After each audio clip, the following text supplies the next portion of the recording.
one of the co-founders and work as the executive director for the Peaceful Presence Project.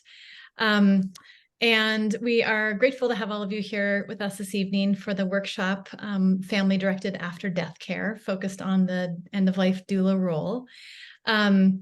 If you were just joined, it'd be great if you could put where you are physically located in the chat box, just to give Holly a sense of where you're calling in from, where you're joining us. The goal is to have about an hour of content, and then we'll reserve time at the end, probably 15 minutes or so, for Q&A.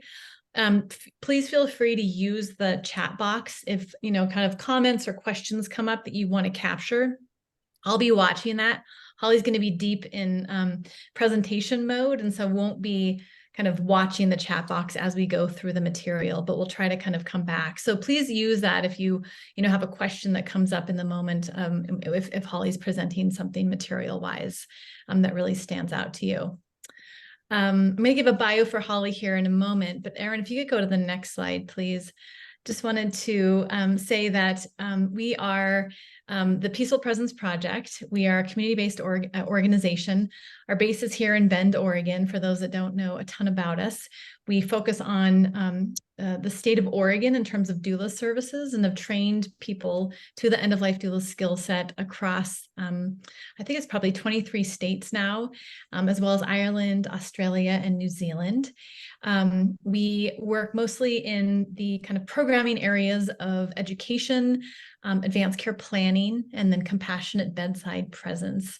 And our website, for those that don't know us as an organization, if you registered, you had to go to our website at least to participate in this. But our website itself has a lot of information about who we are and our services. So hopefully you've had time to check that out, or go and check out the Peaceful Presence Project website after this.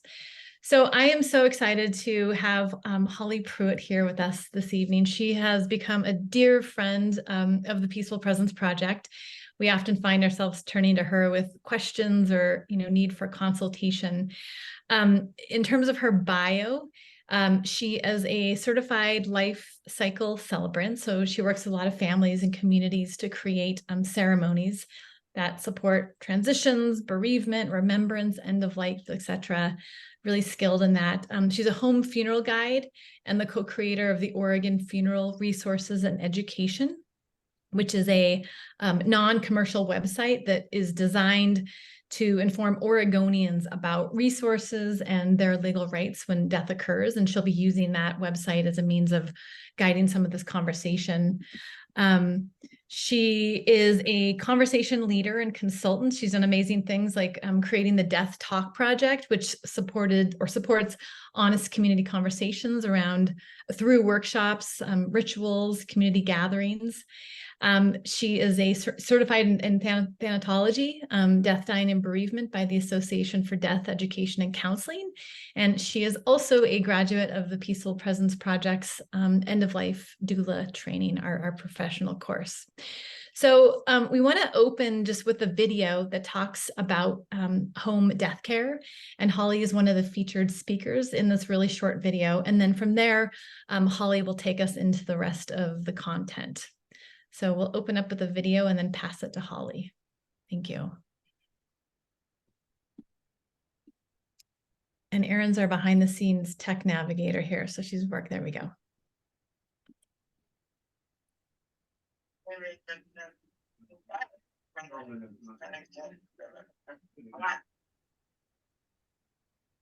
Here's what I know from working with families, is that it is very difficult to make a death real without a body.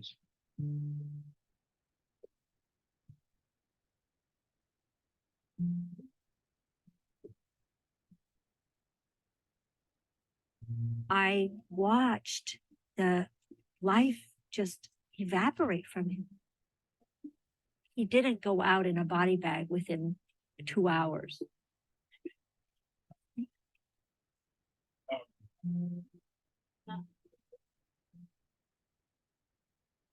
So in our belief system, there's this feeling that, it takes a while for the spirit the energy to leave the body.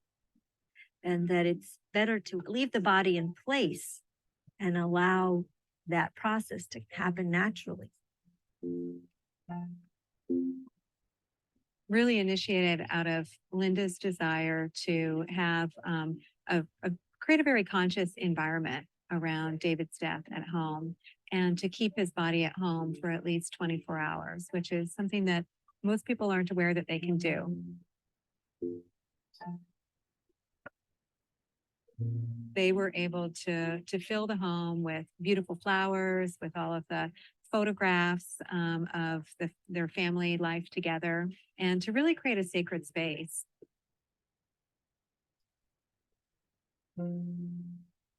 Many of us have never had the conversation with others, or even thought to ourselves, what do I want to have happen to my body? Where do I believe I'll be once my body dies? And how would I like to be remembered?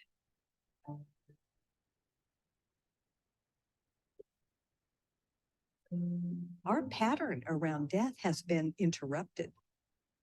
And it's been interrupted by a commercial process. You walk into a room where you would be shown all the caskets. And of course, would you want the least expensive casket? Why, that wouldn't be very respectful, would it? So we start translating our love into money. We're acquainted with being on a schedule even after death. The family is then relegated to being here at a certain time. You're going to grieve at a certain time. You're going to be in this church or in this funeral home for a certain amount of time. What often happens is 10 minutes after death, somebody's on the phone calling the funeral home, and the funeral home comes, and an hour later, David would be gone.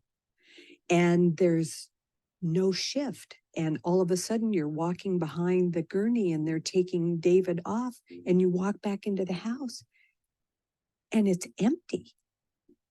And there's been no time to assimilate the difference between David being ill and actively dying and David being dead. I have spent very little time in funeral homes.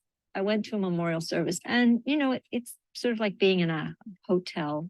It's very inoffensive. There's nothing of character sort of stands out. It's meant to be able to hold anybody. I mean, number one, the option is to be a creative, kind of engaged person in thinking about what you would want your death to look like, and the time after your death to look like for the people that you love and that care about you.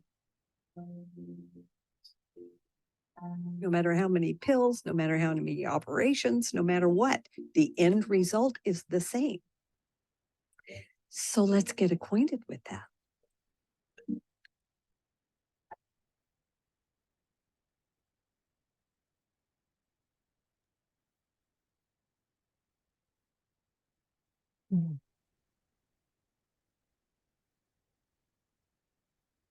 One of the really wonderful things about the home funeral depicted in that short film is that it wasn't actually in a home.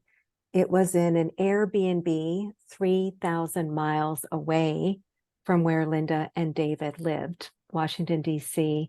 They were at OHSU for treatment. And when it was clear that David was dying, they brought David back into the Airbnb that Linda had been staying in during the treatment. And because of her spiritual practice, she already knew that she wanted his body to be undisturbed initially. And she knew to look for a home funeral guide to help to make happen what you saw there. And quite wonderfully too, later, when Linda decided to relocate to the Portland area because of kids and grandkids being here, for the first time, she was in a home without David. And she wanted people to know her husband. And so she said, his cremated remains, they're in a beautiful pottery urn. It looks like any other piece of ceramic. And so she had a wonderful calligraphy plaque with one of his favorite phrases, "If God is love, then love is God," hung right in the entryway to her home so that everybody who came in could meet David and know that part of her life.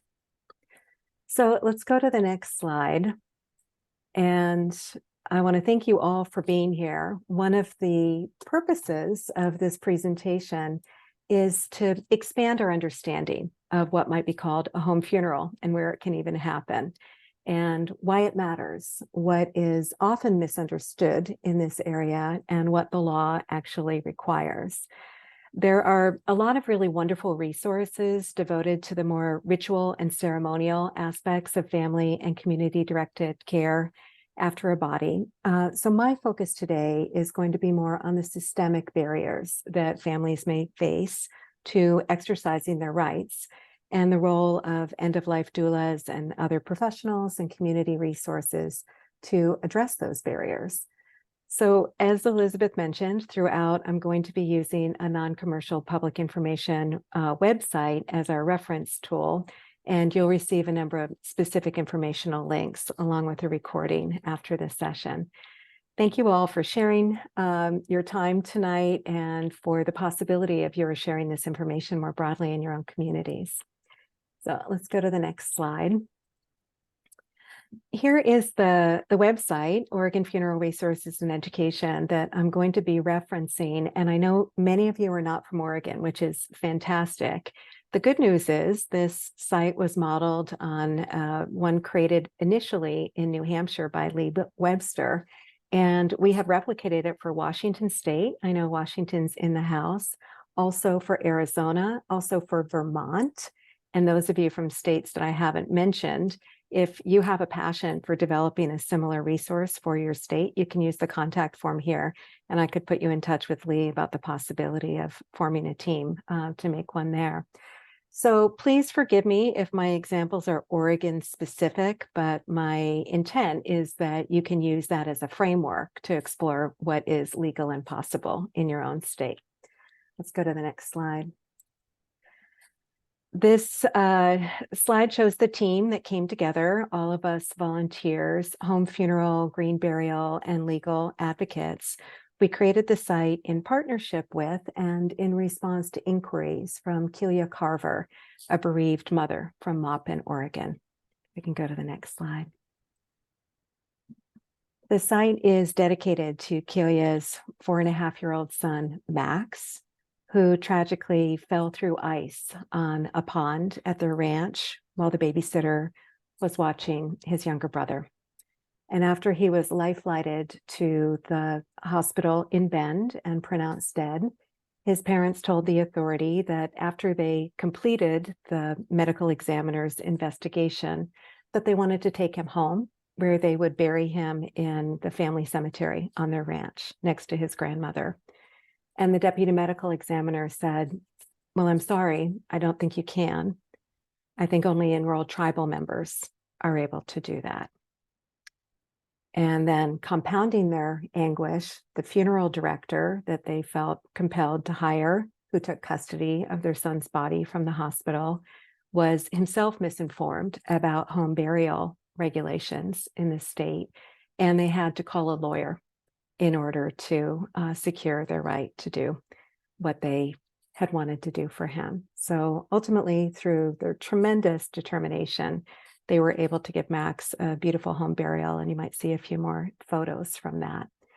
It was about a year later, approaching the anniversary of those events, that Kelia found me, and together we started mapping a pathway that could help prevent this from happening to other families. And as you can see, Kelia says, "I'm compelled to tell this story.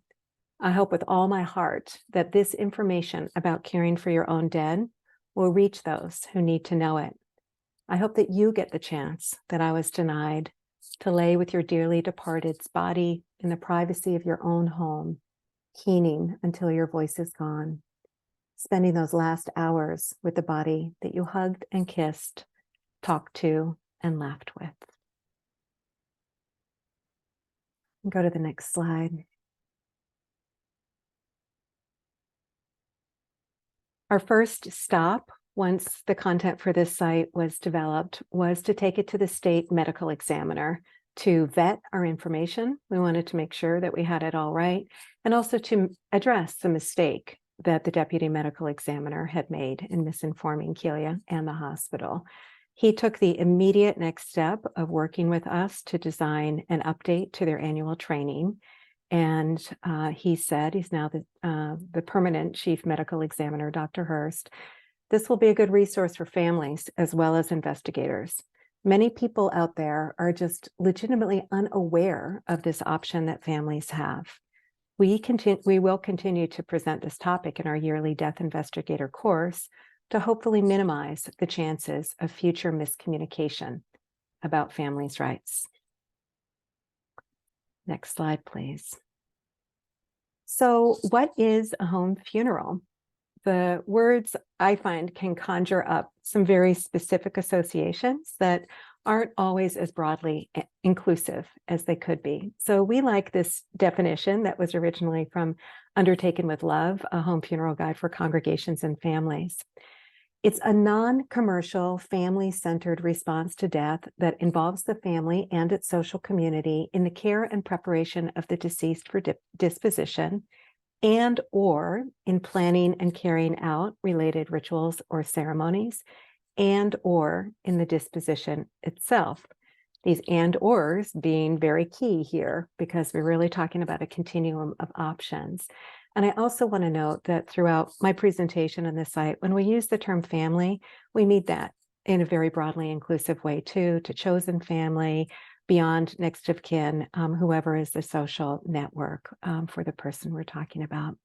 The home funeral, as we saw in the video, it may occur entirely within the family home or not, but it's typically differentiated from the conventional or institutional funeral by its emphasis on minimal non-invasive care and preparation of the deceased body, reliance on the family's own social networks for assistance and support, and the relative or total absence of commercial funeral providers in its proceedings. And so I think a lot of this is familiar to end-of-life doulas about the kind of environment, system of care, and community reliance that we're talking about before the final exhale. So this is a continuum continuing afterwards. Let's go to the next slide. So why might a family, a community benefit from any or all of these possibilities? Some of the most obvious reasons are it can be lower cost, more economical. They might want to reduce their carbon footprint. It might feel more environmentally friendly to them.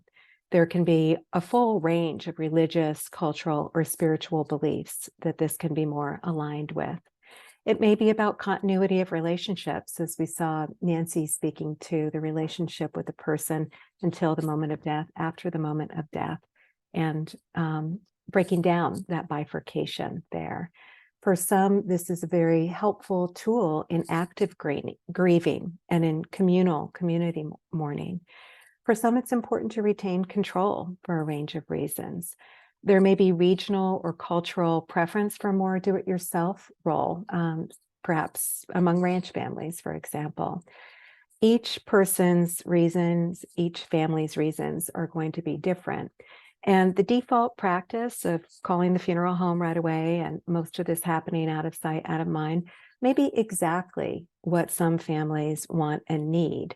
But without exploring what's important to them and without kind of reviving our collective imagination about the range of possibilities, the defaults can really cut off a number of potential benefits, and they can lead to some lifelong regrets.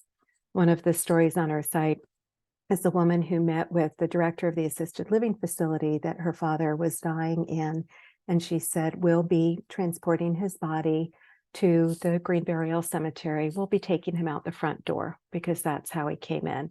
And they had never had that happen. You know, the service elevator was used by the removal teams of the funeral homes. And when this woman presented the legal rights and made the case, she said, it's, you know, yes, we can do it when people are at dinner, so they're not in the halls, they won't be upset. The director of the facility actually started crying. She teared up, because she said that she wished that she had known this when her daughter died and that she didn't have to relinquish custody of her daughter's body right away. Let's go to the next slide. So let's talk about what's legally required and what's not. And again, this information is Oregon specific. Washington's framework is almost identical, except for the home burial perspective. But there's actually only a handful of states in the country that legally require the use of a funeral director or funeral home. There is no legal requirement in Oregon and most states. So families may conduct any or all of the tasks commonly performed by a funeral home, except embalming, of course, which is not required under Oregon law. And in Oregon, they may bury on their own property if certain conditions are met.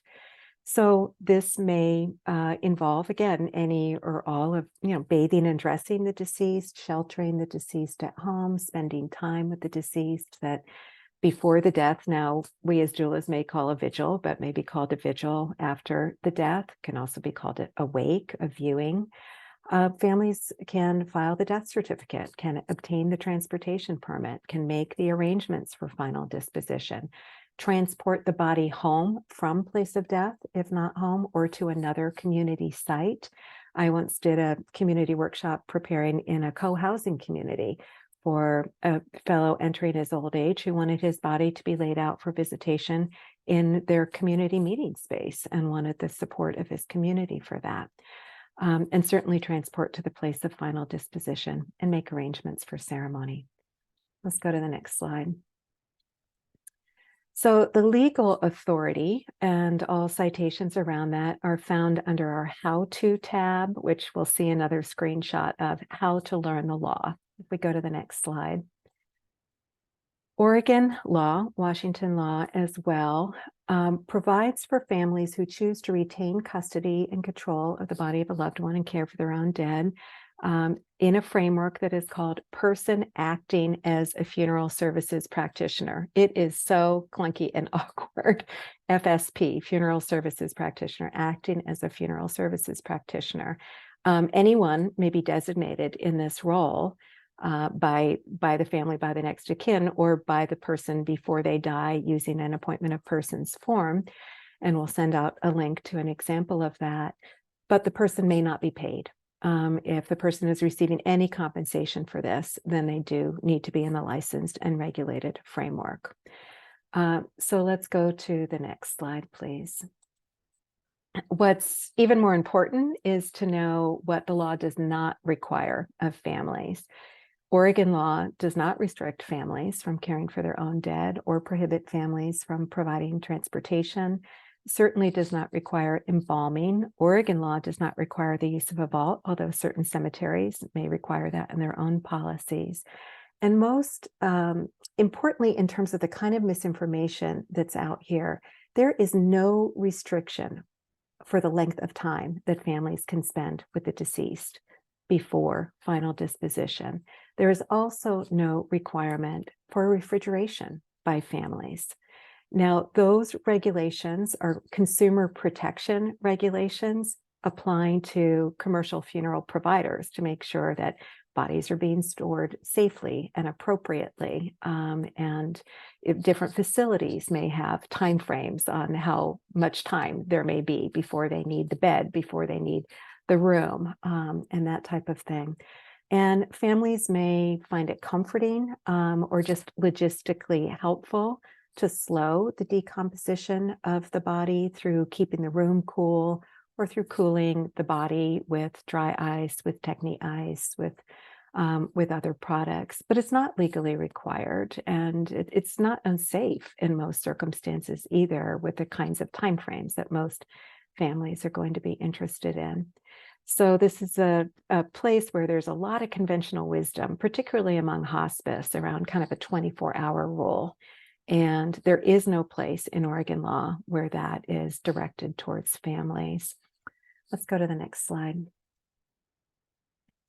So a lot of this can sound pretty strange to people who've just not had any exposure to this. They didn't grow up in a multi-generational home where, grandma may have been dying in the room while everybody went about the rest of their business, which is why I really appreciate this perspective from a longtime funeral director and cemetery operator who was a community education partner of mine for many years, who also vetted all of the content on this site. David Noble. He said, up until around 1900, when a death occurred, the tasks that are now performed by paid professionals, they were performed by the family. Most people today think that they're legally required to use a funeral home. It's simply not true. More and more families desire hands-on involvement, but they simply don't know how to go about doing so. I'm confident that this website will be a real blessing. So let's go to the next slide. How can we help equip families and communities to better consider their range of options? So here you can see our full how-to menu with all of these different topics, each of which has a great deal of practical information that I'm not going to go into now. Let's go to the next slide, though, as I think it's really helpful to consider a continuum of options. And most of these graphics are also available from the website in Tools for Community Education. At the bottom is the default, where everything is handled by a funeral home or mortuary or direct cremation, and you're not even sure who's handling the death certificate. It's all bundled. And up at the top is where a family or community acting as an unpaid funeral services practitioner will take care of everything without relying on the services of a licensed funeral director, just using the support of family and the wider community. But most of the families that we're likely to work with are probably somewhere in between, what's called a blended funeral in this framework, retaining control while purchasing only what's beneficial and necessary. So let's dig into that a little bit more at the next slide. In Oregon, the only two legal things that have to happen are that the registration of death and the death certificate must be filed, and the body must be disposed of with one of the legally approved methods with transportation to disposition. So at the next slide, you can see one of the tools that we've developed for families wanting to handle their own death certificate filing, not having to pay a funeral director to do that. And I'm not going to go through this, but you can see it's a complex process. It's not something you're going to want to think about for the first time when a death has just occurred, when in traumatic circumstances. But it's also a fairly simple process once you break it down. So this specifies each step in the process along with the timeframe requirements. And again, this is up on the websites. In the next slide, please, you can see the actual paperwork that one would obtain, physical photos of the different forms under Learn More sample forms. And then the next slide shows the packet. This one's from when a friend was dying about 8 years ago. They might have changed the color, I'm not sure. But this is what has to be obtained from the State Vital Statistics Office in the Oregon Health Authority State Office Building in Portland. It has to physically come from there and be requested from there by email or by phone. Pretty obscure process. And unfortunately, it's called a home burial packet. One of those pieces of paper talks about home burial. The rest of it has nothing to do with the place or form of final disposition. It's everything else that we've been talking about handled in the funeral services continuum. So there on the right, the report of death, when they provide this, it's an actual live death certificate with a number associated with it. And in that envelope, the burial tag is included, the metal tag that has to accompany the body with the same number on it. And apparently they have now developed another packet without the live death certificate that could be used for preparation purposes. So I'm looking forward to taking a look at that. And once that paper death certificate, which has carbon copies, is signed by the medical certifier, the copies below serve as the transportation permit and the disposition permit. So you've got everything that you need in hand there. But the reality is that 99.99% of all deaths are reported through the electronic death registration system. The hitch is only funeral directors and medical personnel have access to that. Now, even for families that know about this and can access it in a timely manner, they're likely to encounter disbelief all across the spectrum. I mean, to actually be wanting to get a physical signature on a death certificate, pretty much everybody now, a hospice is used to a funeral home, just having a telephone verification where it gets checked in the system. The story that I mentioned, Karen's story, who was handling her father's removal from the assisted living facility, when she took the paperwork into it was Hood River County Clerk's office to file it. They had never seen anything like this. They had no idea that families could do this. They had to get on the phone to the state office that verified that this is completely valid. And they were all in the office pretty inspired by this. They're like, wow, did you know people can do this? So people who want to go this route have to be prepared in advance, have to have the kind of time frame to be able to get the paperwork in hand, and have to be prepared to be the experts educating other people about it. So next slide, please. In the process of putting together the site for Washington State, we discovered that there was actually no provision, such as even the imperfect system I was just describing, to obtain a paper death certificate. That even though Washington law does not require families to hire a funeral director, you would have to have the death certificate processed, because there was no provision outside of the electronic death registration system anymore.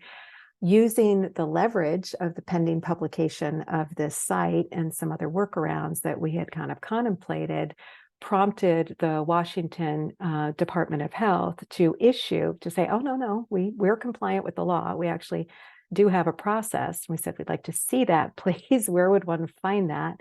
And they produced this wonderful PDF, families acting as funeral directors, making it very clear that that's possible, what your responsibilities are, and how to go about the process. So end-of-life doulas may sometimes also encounter a circumstance where there's someone whose death is expected, but they're not going to be on hospice for whatever reason. And I understood from a presentation with a colleague from Canada participating that there's actually a protocol in place for this, EDIF, the expected death in the home protocol. But here we have to call 911, right? And when everything else has been being cared for in a beautiful dine at home process with an expected continuum into a home funeral, with an expected death, it can be very jarring, obviously, to have law enforcement intervention that may or may not be sensitive to the situation, or familiar with families' rights to retain the body at home. So we do have a blog post, and you'll be getting the link to this, about how you can anticipate and try to minimize the kind of disruption by making sure that there is a physician of record involved throughout the illness, if that's not going to be hospice, that physician is prepared to certify the cause of death on the death certificate, which will require a house call, and that physician is called first, that be the first call. And ideally, that all of this is discussed with the local medical examiner in advance. So let's go to the next slide and talk about this issue of professional education and the fact that many professionals are not very well acquainted with families' legal rights to care for their own dead. And on the next slide, you'll see that we have a For Professionals tab, and it has downloadable PDFs that are specific to every one of these professional categories. So they can be printed, they can be brought, there can be preparatory meetings, there can be in-service trainings done. And end-of-life doulas can play a role in informing any one of these professional community collaborators, part of the continuum of care, about the legal rights, and also educating interested families and supporting them as advocates if needed when the barriers rear their unpleasant heads. And I'm always so touched when Kelia says, when we're doing presentations together, you can be the one in the room to say, I think you can. Let's look into this. I think I know where we can get some more information about this. Would you like some more information about this? I actually think you can. Let's go to the next slide. One of the other reviewers of our site who spent her career not only as a nurse practitioner, but training other nurse practitioners as a faculty member, also reviewed the site for accuracy. And she said, even after 33 years as a nurse in Oregon, mostly in rural and underserved settings, I was unaware that there's no legal requirement in the state to use a funeral home. I believe that many professionals and most of the population shares my ignorance. Next slide. So here are 4 key areas that we can help to expand awareness, not proselytize, just simply correct misinformation and help people to be more aware of the full range of options. Up here on the right, instead of the standard question, almost every hospice admissions officer, which funeral home would you like to use, which already implies from a position of authority to a vulnerable person that this is a requirement and this is what you must do. You might ask, how can we assist you with funeral plans? Open it up a little bit. What do they want? What do they need? There are now sources of information about the breadth of option. Over on the left-hand side, looking at policies in whatever institutions to ensure that they do reflect the intent of the law, which is that there aren't barriers to families caring for their own dead, particularly body release. And again, there is no state requirement, state prohibition against this in Oregon law, but practically every hospital or other care facility will have an expectation, if not a regulation, that dead bodies are only released to a licensed funeral home or removal service.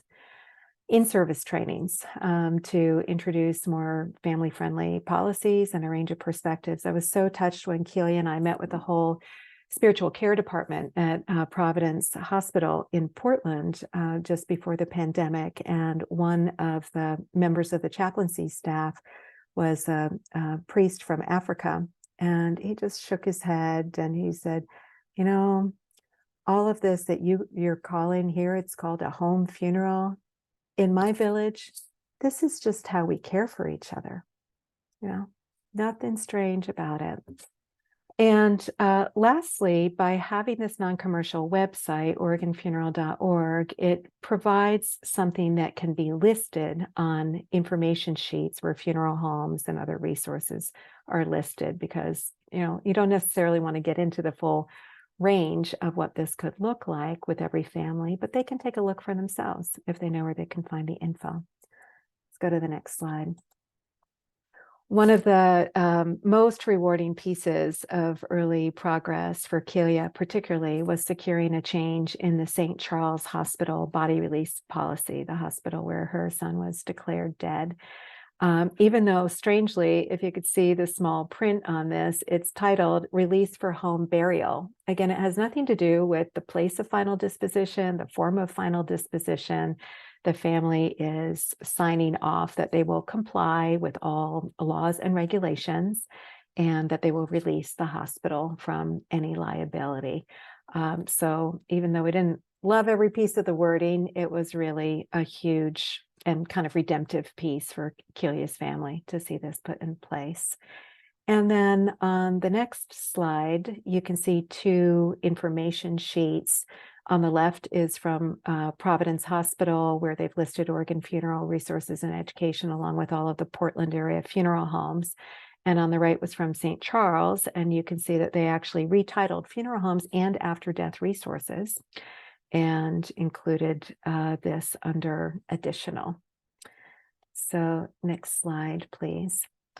So I wanted to take a few minutes and share one of the really fabulous community education tools that Kelia came up with. And it's a quiz that measures the skills that you already have against the skills that you're hiring out. So as Kelia suggests, and she's done this in a range of community settings, before you hire a funeral director, you might want to understand the list of the tasks that they actually handle and think about the skills that you already have. And that makes it possible to say, well, I choose to do this task, or I don't want to do this task. I'd rather hire it out. And she says, it's not that different from hiring a hairdresser or a tax preparer. So I've asked Erin if she can actually take us live to the site, and we put this in a blog post after Kelia had done this at an array of community venues. And so if you scroll down, Erin, yeah, skills you already have. So you can imagine Kelia asking people to raise hands. And this first category, skills you might already have in caring for bodies. So she'll say, you could pause there, Erin. She'll say, do you have these skills, or do you know a family member or friend who does? So skills in caring for bodies. Have you ever changed diapers? Or have you ever helped with toileting tasks for someone bigger or older than a baby? Can you do hair and makeup? Did you ever help someone get ready for a prom? Do you know how to shave? Do you know how to use a safety razor? So just really breaking it down. And then in terms of transporting bodies, can you drive a minivan, SUV, or pickup truck? Do you own a bigger vehicle? Do you know somebody who does? Can you lift heavy things? Do you have the skills to figure out how to use a ramp or a cart if you need to? And then skills for dealing with authorities. Have you ever filled out government paperwork? Have you ever had to be polite and persistent on the phone? Have you ever had to advocate for yourself or children or family members? Perhaps you've made a medical appointment, discussed difficulties with schools, or opened a bank account. It's pretty much the same. And then in terms of creating ceremony, have you ever planned a party or event, something where people needed to show up at a certain time?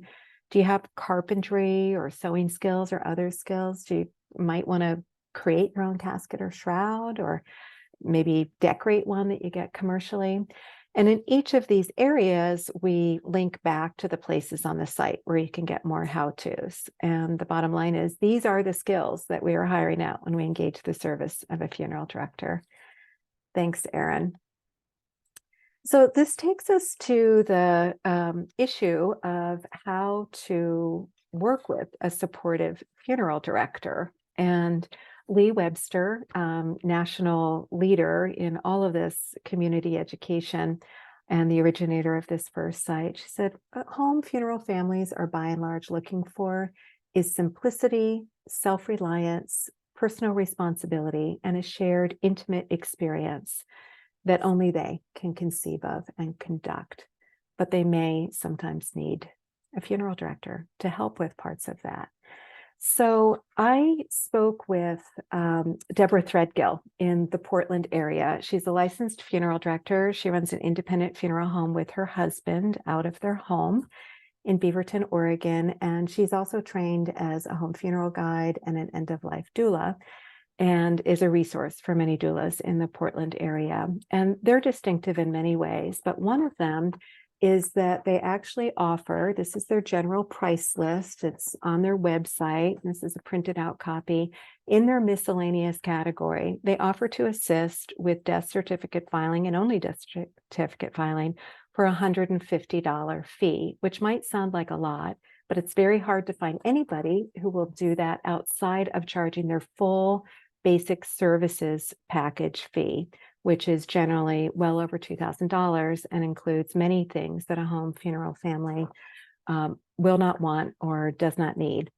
So I did record a short bit of a conversation with Deborah that we might share with you now, Erin, if that's easy to get to. I think if they were to look for independent, maybe family-owned and operated funeral homes that are not under the corporate compliance umbrella, that they might be more able to find someone, and then they would just need to call and have a conversation. And I also believe that your end-of-life doulas can help you with that as well, because they're familiar with some of the funeral homes. And then in making that phone call to the funeral home, you can just explain that this is an unusual situation. This particular person wants it this way. Would they be receptive to, just doing the death certificate or just a few things, with the understanding that there may be other members of the family that are more traditional, and that by accepting, this one case, they may get the whole family. And so that's a way that they can understand that it's just not something that they want to circumvent the funeral home. They don't want to cheat the funeral home, but it's a service that they can offer with the idea that they have established a good relationship with this family. So that's my suggestion of approaching a funeral home with this idea of just doing certain things within the price list. That's helpful, Deborah. Thanks. And if we could talk about the death certificate again, I think, most people aren't even aware that we have the right in Oregon to handle our own death certificate, but it's logistically, it's not very easy. You have to get that packet from the state vital stats office. Sometimes there's a timing issue. When you're facilitating the electronic filing of a death certificate for a family, what does that look like then for them to have the transportation permit or the final disposition paperwork in hand? But we're fortunate in Oregon in that we just need to get a verbal from the doctor's office that the doctor will be signing. We don't actually need the doctor's signature. We do need it for obviously for the death certificate, but for the final disposition, we can print a form that once we get the doctor agreeing and we put the date and the time, then we go ahead and process the death certificate. And then in the electronic death certificate system, where it says print forms, it will say final disposition authorization. And we can print that and then give it to the family. And it's the same form that we provide with the cremation authorization form to the crematory that they sign. It is the same form that we present to cemeteries. And it's also the same form that you can use when you transport someone across state lines. Right. So it's very easy that way. So what you would generally facilitate for most families behind the scenes, if there's a family that actually wants to do the transportation themselves or wants to work directly with the cremation, natural organic reduction, or cemetery, then you're able, even with the electronic filing, to hand them the paperwork that they'll need pretty much right away. Yeah, absolutely. Okay. Absolutely. And then in terms of the barriers that can also be encountered with a body, with a body being released to the family, which again should be their legal right, released from a hospital or hospice facility and so forth. When the folks at those facilities are unfamiliar with families doing this, and they generally are only comfortable with releasing to a funeral home, any advice there? Just find a friendly funeral director, because unfortunately you are not going to change the minds of hospital administrators. And so you are going to need to work through a funeral home to have them released. Short of taking an attorney to the admissions office, admitting office, that's what it's going to be. Until there's more education, and even so, that's the reality of it. We've done some transports where they're Pacific Islander families that they really want the body.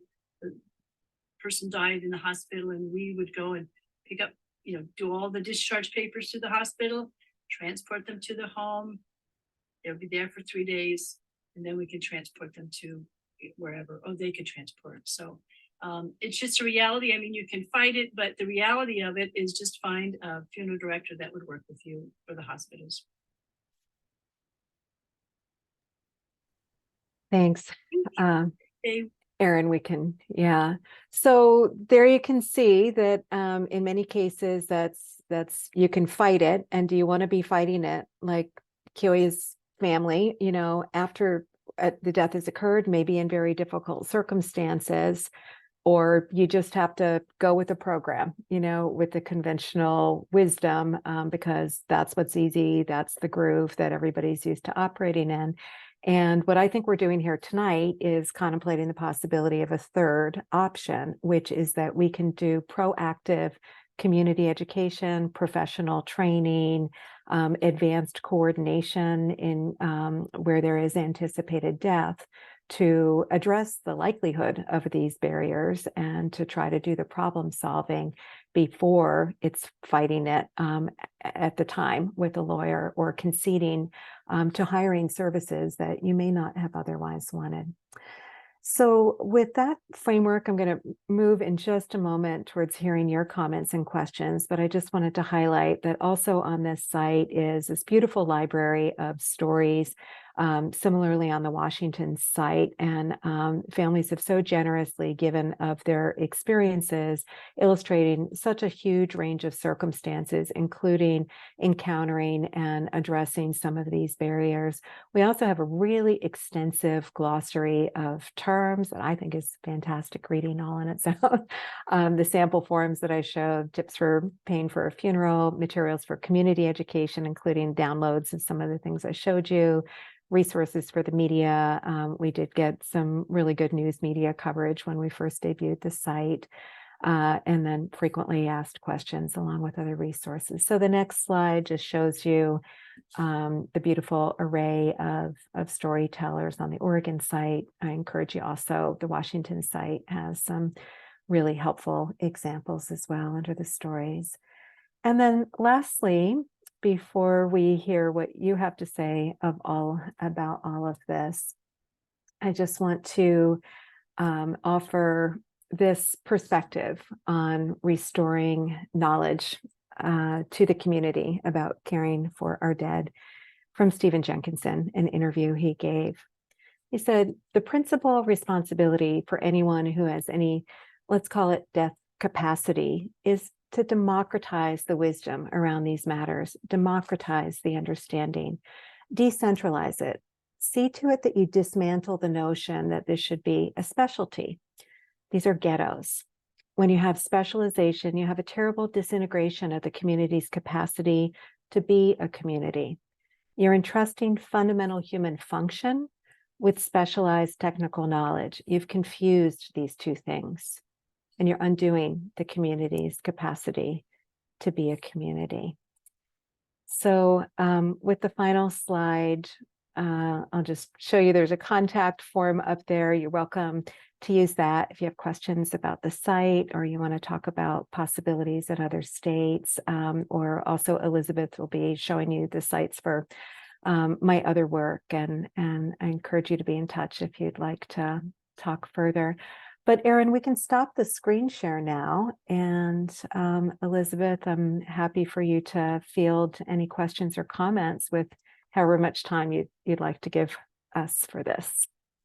Great. Thank you so much, Holly. The whole time you've been talking, I just keep feeling so much gratitude for the back end work that is done to have all of these resources and this exceptional wisdom in one place. And you know, as you said, the site you referenced, you know, is specifically Oregon focused, but there's so many gems and lessons learned and resources that could be applied, you know, beyond 50 states and beyond. So I just want to first say thank you so much for being such a pioneer and advocate and clear seer and tenacious champion of really bringing this wisdom and skill set into communities and doing it in the way that you do. So thank you, Elizabeth. And I see at least one Canadian in the house. So I also want to say one of the graphics that we didn't show, but we borrowed with permission from the Bereavement Authority of Ontario in Canada, that makes very explicit every single line item of funeral service and product and who is eligible to do each of those. And we thought it was a fantastic way to pull back the veil there. So it's another example of how we can all learn from each other and continue to adapt these tools for local community knowledge. Thank you for highlighting that. So I've been watching the chat box and there's not a lot of questions, a lot of thank yous, questions about, yes, we will share a whole plethora of links along with recording afterwards for people. A lot of the resources and things that Holly referenced throughout the presentation. She's been really thoughtful about making sure you've got, you know, specific follow-up you can do to all of those, all the specific links. A comment from Katie, this is an amazing resource. I worked in emergency services and clinical care for 15 years and had no idea. Similar to the story that you shared earlier, Holly, definitely passing this information on to people I know still in the trenches there. Yeah, so great illustration of people in the field not knowing these options. Peg says, I'm a doula as well as hospice social worker. Can you speak to any experiences you've had helping hospices open up their practices? Yeah, thank you, Peg, for that question. It's been difficult, I think, to institutionalize the knowledge. And so there have been invitations along the way to come in and do a presentation, a staff in service. And the people there, they may think it's great, but there may be one or two that are sort of the early adopters, and they're still encountering the skepticism of the others. Are you sure? And they're not really able to get very far in terms of actually institutionalizing any change, like a change to the information sheet or the practice of just automatically saying what funeral home are you going to use. But then they may go and work in another hospice, and they may start to spread the word there. So there's a little bit, I think, of a pebble in the pond effect. But I know, for example, 10 years ago, Nancy Ward, who's also featured in that video, it was unbelievable that, I was invited into the Airbnb to support this home at the same moment that I got a call from the University of Oregon filmmaking program saying, we'd really like to, would there ever be a possibility? And I just had the sense that this family would want to use the occasion of the deaths to make a gift of showing other families what would be possible. So it's unbelievable it came together. Anyway, Nancy and I did an in-depth meeting with the hospice staff at one of the major Portland area providers. It was 10 years ago. There was a lot of enthusiasm there that they were going to do policy changes, that this was going to be a turnaround. And that's actually, unfortunately, the same hospital staff where there was a pretty egregious example of the police being called, even though the family was doing everything right, and it really escalated, a dramatic situation. And as a result, there was an agreement with some of the Portland area doulas that were involved in this case that there would be in-services, but they were not mandatory. They repeated their in-service 4 times and got only a handful of the staff at this.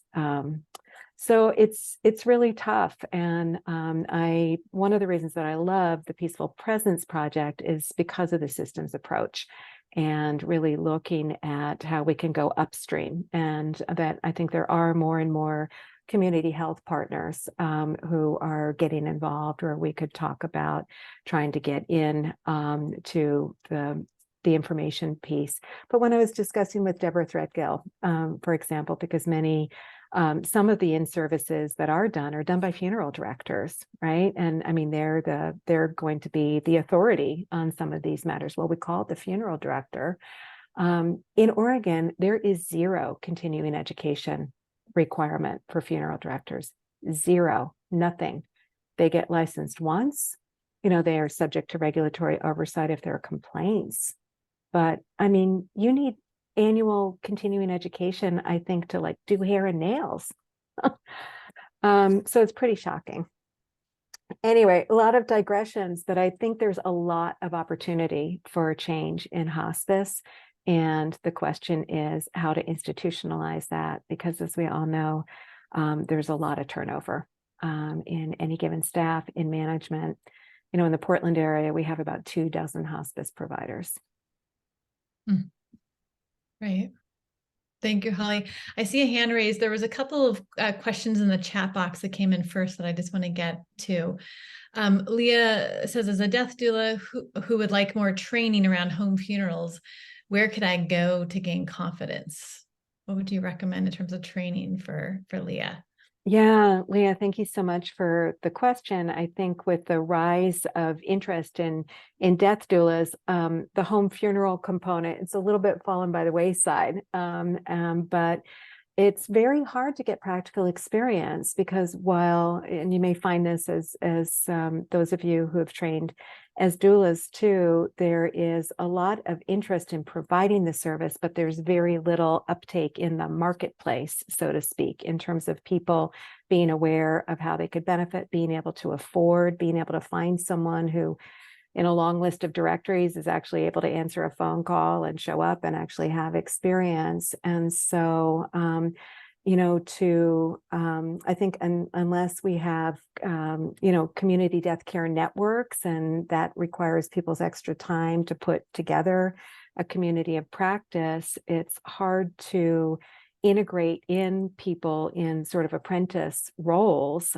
when the sort of professional capacity pieces are a bit few and far between, and often in circumstances that don't make it easy to have extra people, where especially often the whole focus is on using the existing capacity and being, not bringing in lots of extra people.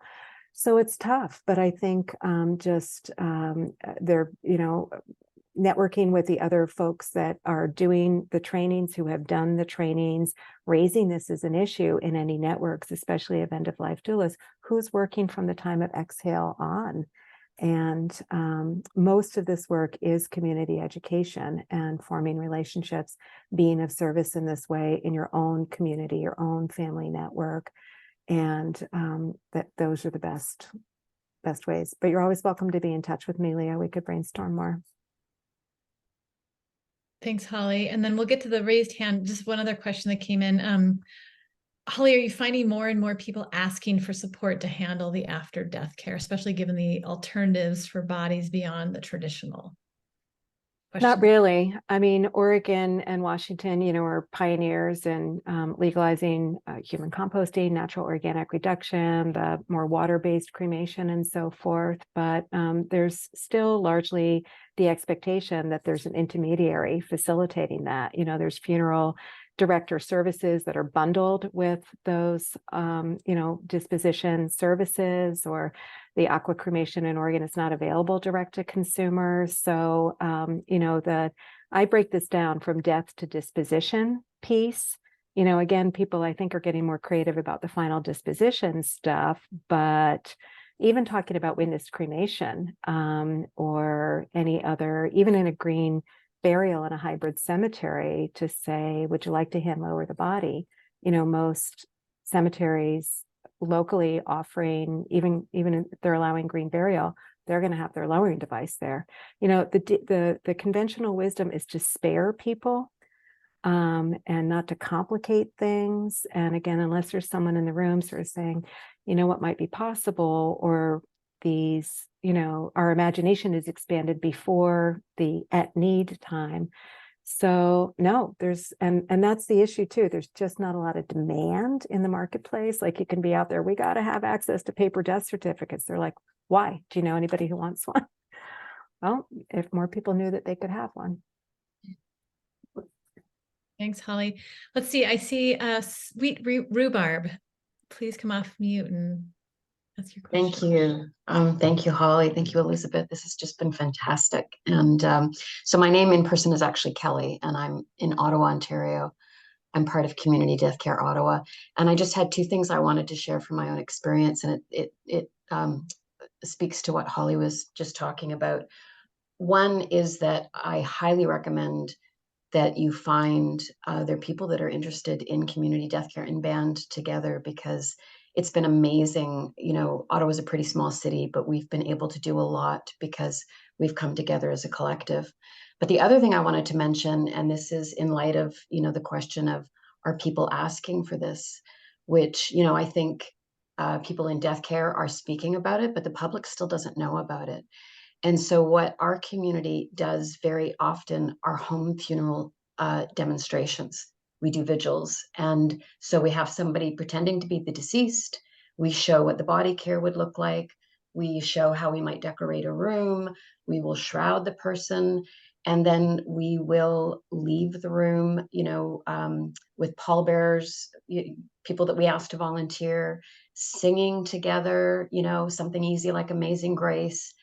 And it is remarkable. Every single time people are crying, they will reflect on their own experiences and, oh, if I'd only known. And so what we're trying to do is create the appetite and the awareness that it could be like this. You could have this kind of, meaning in your goodbye. And so, nobody's actually died. So you avoid a lot of the administrative stuff. So anyway, just a suggestion. Yeah. Thank you so much for those examples. I highly recommend, if you're not familiar with Community Death Care Ottawa and the other death care collectives, Minnesota, Northeast in the US. I don't know if there's a comprehensive list anywhere. There aren't any in the Pacific Northwest, although Sacred Passages in Washington, in the greater Seattle area, and Washington does a number of these kinds of community presentations, and they've actually also created a place to die, which is a home that those who need a place to die outside of a hospice or care facility can do so, especially with medical aid in dying. So there's so many inspiring examples out there, and it just takes a critical mass of a few folks to say, we'll put the work into into creating that connectivity. Elizabeth? Well, I just want to say I love what you said, Kelly, there about, you know, the experiential element of it, and matching that with the list that Holly shared about, do you know how to change a diaper?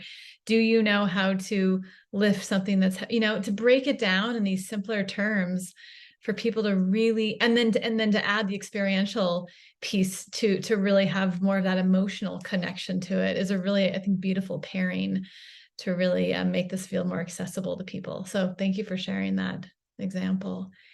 Let's see, Emma in the chat box said, I love the skill set idea. I think listening skills that are held within your family or inner community can be done within the legality of the state and with the understanding of the FDF home you're using in your city or state. So a family inner community can understand the parameters they can fully work within. Personally, New York City is a wild place, especially working with the unhoused, lots of rules, but also lots of gaps in the system. Yeah. Any other thoughts or comments around that, Holly? Well, I think for this full range of services in terms of home funeral work and end of life doulas, and celebrancy work, are we another boutique service that people who kind of have it all can also do something really cool in this regard? Or are we addressing gaps in community care? And again, I really appreciate the Peaceful Presence Project's leadership in Oregon with the community care model. And I think that, you know, coming through the pandemic and when a lot more did need to have in the home, we actually had on this website a comprehensive pandemic care guide and did quite a bit of online training at that point. So again, I always say to people who want to do this work, the need is huge. The opportunities are unlimited, but it's not as though the demand is there. And the work that most needs to be done, likely no one's going to pay you to do. And so the more we can address things on the systemic level and build networks of community of practice, then the more needs can be met, the more accessible this can be. And connected to that point, Holly, and I know a lot of individuals here on the call have actually trained as an end-of-life doula via the Peaceful Presence Project, but just the reminder that doulas cannot charge for post-death hands-on care, right? That there's been a lot of complicated cases brought around, even if it wasn't happening, perceptions by a very well-organized funeral industry saying, you know, this end-of-life doula collective is stepping into our, you know, the landscape that we do as a profession. And so, right, doulas can charge for education and consultation, et cetera, but that hands-on post-death body care is something that there can be no financial exchange around, just as a point of reminder. And then Nikki has a question about, can you, following up Leah's question regarding training on home funerals, can you provide any resources or training links on the ritual or body prep, et cetera? Yes. Okay. Holly's got her thumbs up. Well, yeah. And I also noted that we can send out the links to Community Death Care Ottawa and a few other examples that I know of. Yes. Great. And Kelly shared the website or her website there in the chat box. Thanks for sharing that actively, Kelly. And then let's see, did you say that you share info about how to create a similar website in other states? Is that something, question is that something on the website as a resource? No, but you can use the contact form and I can forward it for consideration to Lee Webster, who's kind of continuing heroically and without any funding to replicate in other states. And what is really ideal is to have a team that's going to bring local legal knowledge and ideally stories that can really bring the site to life, that's prepared to use the site as a community education tool, to drive some media awareness of it, to access no-cost local photography to make the site feel personal to the state. So I know that she's working down a list that is basically a coalition of the willing. So I think we'd love to hear that there are other states that are at this point. I think the template is pretty well vetted and it just needs that local partnership to make it happen. Wonderful. Thank you, Holly. Looks like we've captured most of the comments or questions.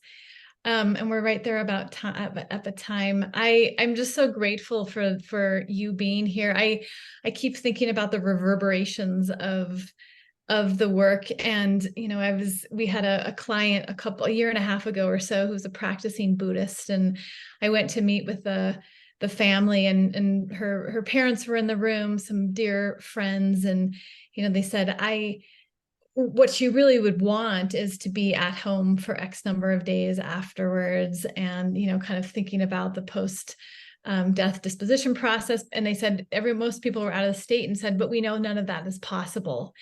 And to have the pause and to say, to your example earlier, it actually is possible, right? I think we can make all of that happen.